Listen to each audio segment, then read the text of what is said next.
Good evening. आज हम लोग करेंगे एग्जाम्पल 7.4 जिसमें बोला गया है कि particle moves in a circle of radius 20 centimetre, यानी कि एक पार्टिकल है जो कि 20 सेंटीमीटर रेडियस पे मूव कर रहा है। ये आर हम लिख लें 20 सेंटीमीटर, उसको बना लें मीटर। उसके बाद its linear speed is given by V, जो उसकी लीनियर स्पीड है वो v is equal to 2t, यानी कि t फंक्शन के फॉर्म में दे रखी है, जहाँ पर t सेकेंड है एंड v मीटर पर सेकेंड में। ठीक है। Find the radial and tangential acceleration, यानी दोनों पूछ रहा है, रेडियल भी पूछ रहा है और टेंजेंशियल भी पूछ रहा है। तो देखिए सबसे पहले जो हमें दे रखा है कह रहा है 3 सेकेंड पे, 3 सेकेंड पे। तो सबसे पहले हम देखें कि 3 सेकेंड में इसकी वेलोसिटी क्या थी। तो एट 3 सेकेंड 2 इंटू 3 यानी कि 6 मीटर पर सेकेंड की स्पीड से चल रहा था, ये पार्टिकल मूव कर रहा था सर्कुलर। उस वक्त इसका रेडियल एक्सेलरेशन क्या था? तो रेडियल एक्सेलरेशन को ए आर लिख लेते हैं। फार्मूला होता है वी स्क्वायर बाई आर।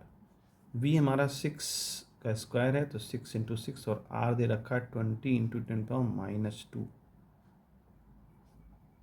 ये -2 पर चला जाएगा तो 636 इंटू 100 डिवाइड बाई 20। एक जीरो कैंसिल आउट कर दें, 2 5 जा 5 6 जा 30, 3 आया, 5 3 जा 15 और 3 180 क्या मीटर पर सेकंड स्क्वायर। ये रेडियल एक्सेलरेशन है। देन उसके बाद उसने पूछा है टेंजेंशियल एक्सेलरेशन। अब टेंजेंशियल एक्सेलरेशन क्या होता है? तो टेंजेंशियल एक्सेलरेशन देखो, ये जो v दिया है ये t के फंक्शन में है। तो चेंज इन वेलोसिटी तो सिंपल होता है, change in velocity upon time, change in velocity upon time. तो वेलोसिटी में चेंज कितना है? 2t।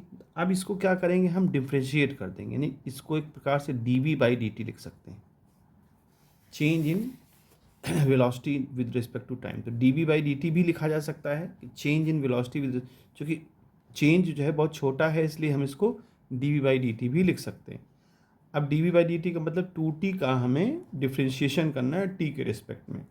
तो ये कितना हो जाएगा? 2 हो जाएगा, 2 मीटर पर सेकेंड स्क्वायर। तो यहाँ पर उसने जो पूछा था रेडियल एक्सेलरेशन, रेडियल एक्सेलरेशन हमारा आ गया ए आर 180 मीटर पर सेकेंड स्क्वायर, और टेंजेंशियल एक्सेलरेशन हमारा आ गया 2 मीटर पर सेकेंड स्क्वायर। तो रेडियल एक्सेलरेशन में डायरेक्शन सेंटर की तरफ होती है, और ट्रांसवर्सल एक्सेलरेशन में जो टेंजेंट होता है, जिस पॉइंट पर निकालना होगा टेंजेंट की डायरेक्शन में, उसका एक्सेलरेशन होता है। तो इस तरह से इस क्वेश्चन को